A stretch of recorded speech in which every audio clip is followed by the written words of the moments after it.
And here we have X-Men Epic Collection, Volume 22, subtitled Legacies. That's the front cover. This is the back cover.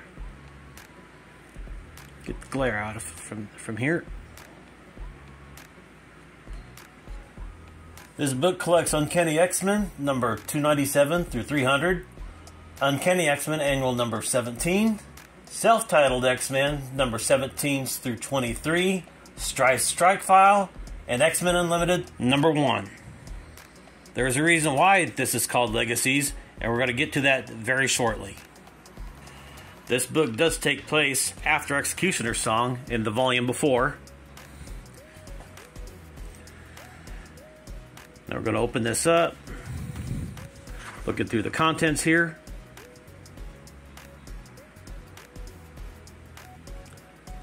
Writers is Scott Lobdell and Fabian Nicieza. Pencilers is Brandon Peterson, Andy Kubert, John Romita Jr., Chris Bacallo, and Jason Pearson, with Larry Stroman, Greg Capullo, and Tom Grummett wrapping things up. Now right here, we have Uncanny X-Men number 297, Song's End. Now like I said earlier, this is the aftermath of the Executioner Song. Professor Xavier survived an assassination attempt from Strife, which Strife was posing as Cable because they both look alike, because one is practically a clone of the other. Now it does seem like with the aftermath of the Executioner Song storyline, Marvel Comics regained their stride after Jim Lee, Will Spartacio, and Mark Silvestri's departure from all the X titles. This story kind of details how Professor Xavier temporarily regained the use of his legs. We also kind of see the romantic relationship here between Gambit and Rogue kind of escalate. Now as we progress, Jubilee kind of tricks Professor X into putting on a pair of roller skates, and she leads him down to a big splash.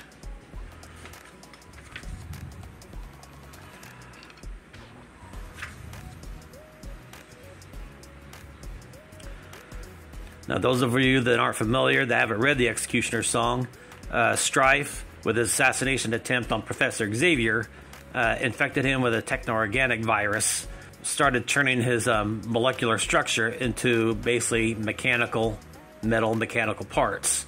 They got the villain Apocalypse to reverse the process because it was a virus originally developed by Apocalypse. And as Xavier was recovering from the techno-organic virus, he had use of his legs for a short period of time. And as here we see, Jubilee is getting a little emotional that Charles is starting to revert back to his pelagic self, and she has to help him back to his wheelchair. Now, as we progress into Strife's Strike File, it was a whole comic book issue in itself, where Professor Xavier is examining some of Strife's computer files, where he was keeping actual dossiers and hit files on some of the major players of the X-Men and all the villains, including Professor X, Magneto, Cyclops, Jean Grey, Wolverine, Bishop, the Acolytes, so on and so forth. These are told in the perspective of Strife. We kind of get a look inside his demented mind and his warped morality, his way of thinking. There are some people that he was actually a little jealous of, especially his jealousy of Cable, how he viewed himself, and also his hatred for Apocalypse for pretty much what Apocalypse did to cause the whole thing. How he manipulated Mr. Sinister, because Mr. Sinister has always been obsessed with the Summers bloodline. Here we get a brief mention of Fabian Cortez, which allegedly he supposedly killed Magneto. He was part of a secret society called the Upstarts, which they were like a small group of individuals that's trying to take over basically all mutant kind, secretly, of course.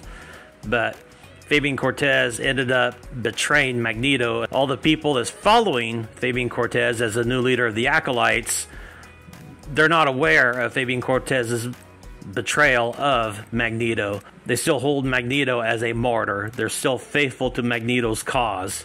but if they were ever to find out that Fabian Cortez betrayed Magneto, they turned against him in a heartbeat. We have the self-titled X-Men number 17, which Colossus visits his younger sister, Aliana, which, used to be Magic. When Aliana Rasputin grew to her teenage years, she developed mutant abilities and also became a very powerful sorceress. And during the Infernal storyline, she ended up sacrificing her powers and throwing her magic sword into this kind of weird little magic vortex to try to resolve the whole situation. But she reverted back to her 7-year-old self at the end of that storyline, and all her abilities went away because basically the mutant abilities start to manifest when they reach like 12 or 13 years old, their teenage years when they start going through puberty. Now we have the title of this particular issue called A Skinning of Souls, which is kind of like a foreshadowing of who the real villain is behind the scenes. Now here they're still on their trip on the Blackbird, and Psylocke kind of does her little subtle flirting tactics on Cyclops. She's been kind of doing this for a little while, trying to lure Cyclops away from Jean Grey and over towards her, projecting images into his head, and he's pretty much not having it. He's pretty much a loyal boyfriend. Now we get a little foreshadowing of this mysterious figure that has just been introduced in this issue. This person has a shocking revelation that kind of reveals one of the X-Men is not who they say they are. We'll get to that in a little while. Now right about here, Cyclops kind of gets up in the middle of the night with a nightmare. He's still confused on what happened during the Executioner Song storyline, that possibly Strife or Cable might actually be his son from the future. It kind of it's really eating at him, the uncertainty and the fact that he doesn't know where either one of them are at the moment because they got sucked into a time vortex. Now, as Cyclops gets up in the middle of the night, he decides he's thinking he's going to take a shower, but when he comes in on the bathroom, he notices Psylocke is just finishing up with her shower and drying off. And she takes that moment to kind of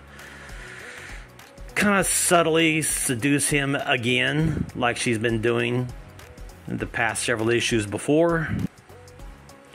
Now right here, we see that Omega Red is getting ready to make a comeback to the issues of the X-Men. And we see a little preview, a little cameo of this new character right here.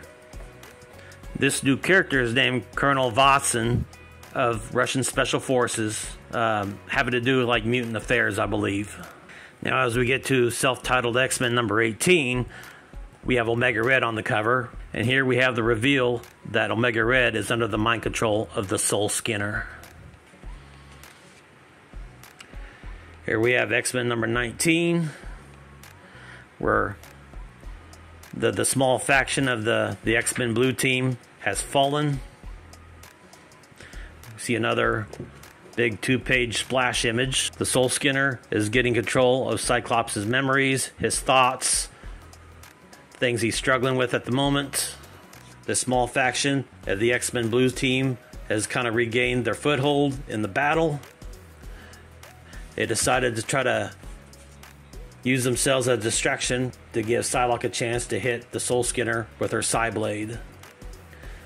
And as she hit him with the Psyblade, Colonel Watson takes the liberty to put a bullet right in his head. Now here we have the Uncanny X-Men number 298, where we bounce right back to the X-Men Gold Team.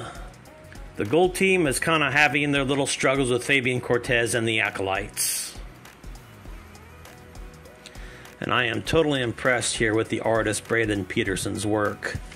They really put this book in good hands after Jim Lee and Will Portacio left. Brandon Peterson was doing a really great job, if you ask me. One of the reasons why the X-Men sales just was able to continue on after the departure of the Future Image founders at that time in the early 1990s. Here we have Uncanny X-Men number 299, where we see that Forge is doing pretty well for himself. He had just left the X-Men, went about kind of on his own, working with Henry Peter Gyrick, who was basically a government agent. Now, after the whole ordeal with what Colossus and the X-Men encountered with Omega Red, they decided to take Aliana Rasputin back to America, back to the Xavier School for Gifted Youngsters, and that's where she's currently living at right now. Now here we're witnessing a television interview with Professor Xavier, Senator Kelly, and this character right here. This is Graydon Creed. He is the son of Victor Creed, which is also known as Sabretooth, but Graydon Creed does not have any mutant abilities. He was born without the mutant gene, and he just has a hatred of mutants in general. And here we have Dr. Hank McCoy, aka the Beast, kind of taunting Graydon Creed over his fascistic beliefs. As I turn the page, we see the cover to Uncanny X-Men number 300. This is what really begins the whole Legacies storyline. What was in that canister that Mr. Sinister and his scientist opened? The original cover was like a chromium cover, a holographic cover. It was very beautiful. Now, as I flip to this specific page, we see the word Legacies. This particular issue, the issue number 300, has like 3 or 4 different separate storylines inside of it.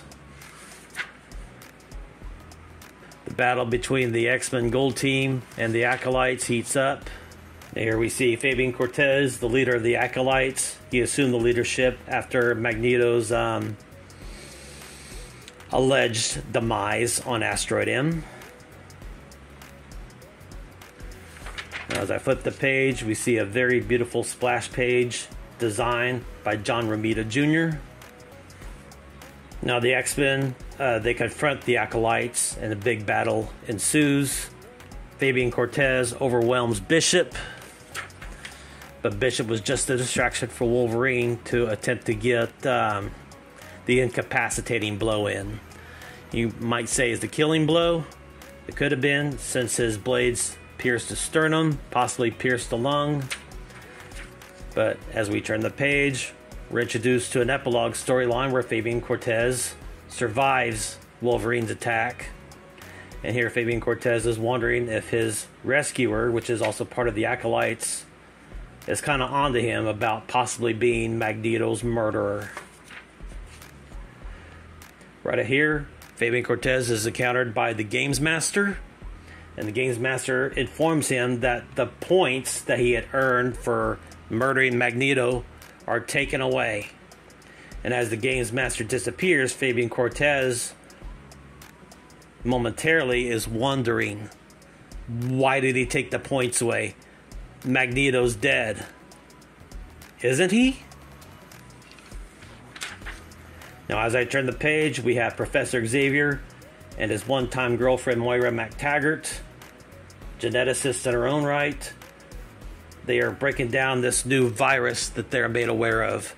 This is the Legacy virus. This is a virus that only attacks mutants, leaves normal people alone. And I hate to break the news to you, no real spoilers, but this Legacy virus does kill some of the mutants. Some mutants that were very popular.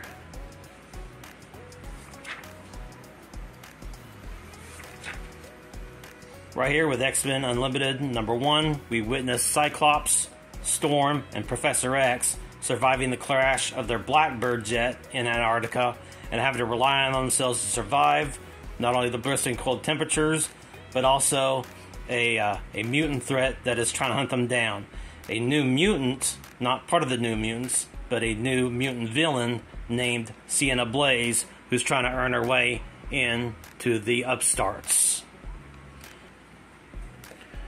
Now, as I'm turning through the pages here, we see we're in the middle of a major snowstorm in the Arctic. Cyclops, Storm, Professor X, all trying to rely on themselves for survival. Here we have the Games Master confronting Sienna on what she just did with the Blackbird. She crashed it down. She's about as powerful, according to what the story explains, she's about as powerful as the Phoenix, Jean Grey's Phoenix powers. Now here we have Psylocke and Bishop getting ready to do a little search and rescue because they know the plane had went down. After the plane was hit, this is kind of like a little, somewhat of a flashback on how it all happened. After the Blackbird was attacked, Cyclops lost his visors, so he has to keep his eyes closed because when his eyes are all the way open, it's like full force of his optic blast. He has to keep his eyes closed or he could be killing people that he actually cares about. It is uncontrollable. We're kind of treated to this little discussion between Professor X and Scott Summers, where Professor X kind of confronts Scott Summers on why he's never called him by his first name. Everybody in the first graduating class, Hank McCoy, the Beast, Warren Worthington, the Angel, Jean Grey, the Marvel Girl, and Bobby Drake, the Iceman, they've all grown comfortable on calling their teacher Charles. They're on a first name basis. Scott, being the first mutant recruit that Xavier ever had, part of his first graduating class, leader of one of his X-Men teams, has a problem calling Charles Xavier by his first name. And here we kind of see how Mr. Business 24/7, should I say, has trouble uttering the words Charles. It's kind of funny if you ask me.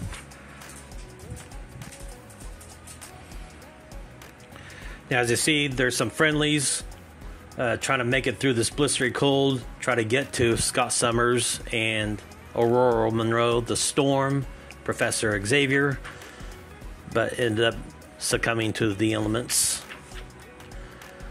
Still trying to fight through the battles. They're encountered by Sienna, and what happens at the end, you just have to get the book to find out. Now right here we have X-Men number 20, where that mysterious female assassin that we saw earlier on, she comes to the X-Men to confront them, to reveal that one of them is a traitor. Now who it is and what is their relationship with this assassin, that's still to be determined. Now we kind of see how Alyana Rasputin's kind of succumbing to some kind of virus. We see Psylocke putting on her dress to kill dress right here, attempting to make her big move on Scott. Kind of knocks him over a little bit. She goes to see if he's okay, makes her big move, plants a big old passionate kiss right on him. Faithful boyfriend that he is, he pretty much tells her that he can't be doing this. He has to go away. Runs into Jean Grey. Jean Grey is wondering why Scott is just marching off in a brisk manner, and sees that Psylocke is there right once again. Jean Grey knows something's up. She kind of runs away, all kind of emotional, but as she regains her bearings, she's going to confront Psylocke. She's going to get to the bottom of what she's really all about, why she's doing what she's doing. When Jean Grey is ready to confront Psylocke, she meets up with her in the danger room, where Psylocke is battling robotic ninjas. The danger room simulations go away. They start having their argument. Psylocke puts her psychic blade right up to Jean's throat. And here we're interrupted by this assassin that we saw earlier. This assassin, as it turns out, is the real Betsy Braddock. Or is she? Is Psylocke really Betsy Braddock? Or is she Betsy Braddock? Well, who's to say? Now the X-Men are kind of shocked of what's been revealed. Wolverine has got this supposed imposter incapacitated at the moment between his claws. This Betsy Braddock has got more than just a psychic blade. She's got a psychic sword that she uses. Wolverine calls Professor Xavier away for a one-on-one conversation, where pretty much Wolverine says they got somewhat the same scent. They could actually be the same person. He's not sure. There's differences in one or the other. There's familiar things from one to the other.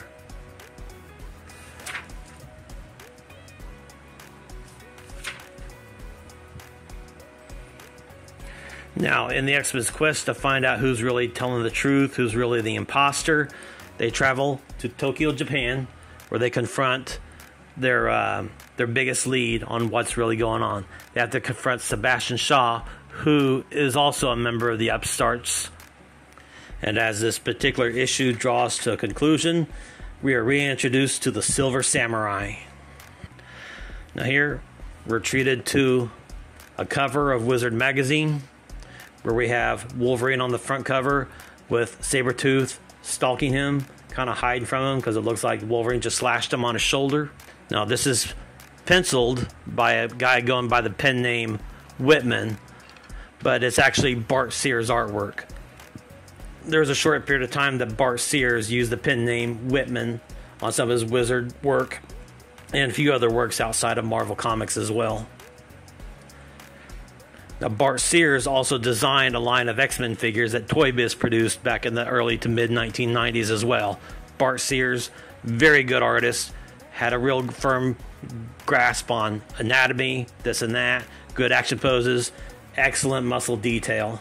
Now, here we have self-titled X-Men number 22. We have both Betsy Braddocks doing battle with the Silver Samurai. Kind of an epic showdown, if you ask me.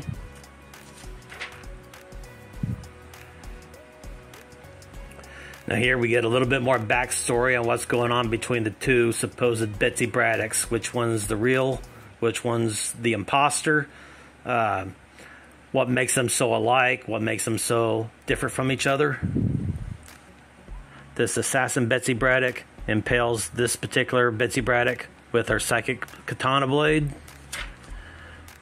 Now, I'm kind of hiding a little bit of what this revelation is, because in all honesty, this book is just way too interesting for me to just give it away.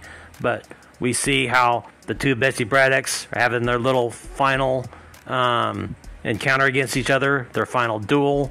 The X-Men are kind of doing what they can to try to not really officiate and not really get in the way, but they do know that there's some matters that they have to get to the bottom to, and these two have to work through their issues. Now, I'm not going to spoil this. I'm not going to remove my hand, but I'm getting ready to go on to the next issue.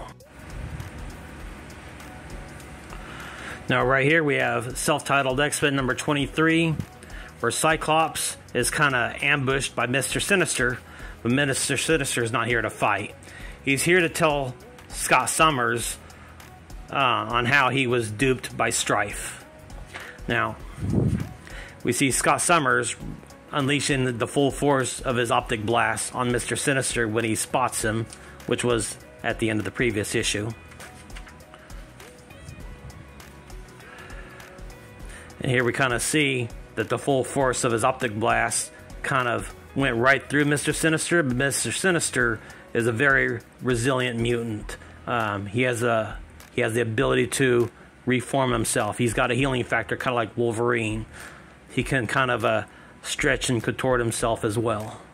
Mr. Sinister is proceeding to tell Scott Summers that through his greed and his obsession over the Summers genetic material, that he allowed himself to be duped by Strife. He was given a canister in exchange for delivering him and Jean Grey to Strife, and when they opened the canister, he unwittingly unleashed the virus upon all mutant kind. that is what is called the Legacy virus.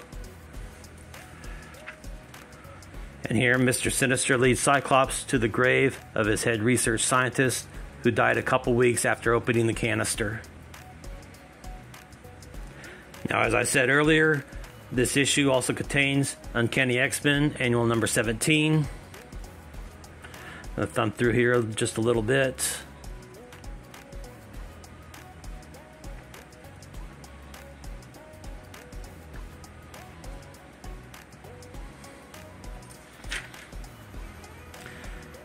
We're treated to a short story illustrated by the great Tom Grummett, who also did a lot of Superman issues. He also illustrated Robin for DC Comics. Tom Grummett is definitely one of my favorite artists. Really good with anatomy, dynamic poses, good storytelling. Tell you what, Tom Grummett is the man. God, look at that. That's just beautiful. This concludes the overview of X-Men Epic Collections, Volume 22.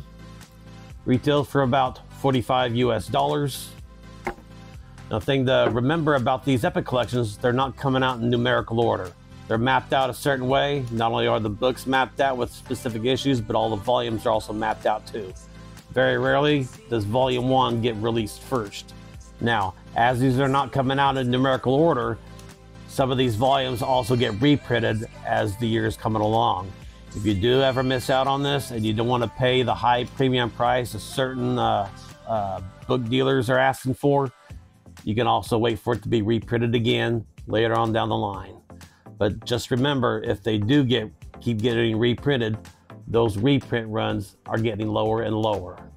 Your local comic book shop might still be able to get this. Barnes & Noble still might be able to get this. Certain online retailers still got these available. So don't wait too long, but this is a good book to have. If you made it to the end of the video, I really appreciate you. If you enjoyed the video, please shoot me a like, comment, subscribe, ring the bell for notifications. Support your local comic book, toy shop, and your brick and mortar stores. I'll see you in the next video. Thanks for watching.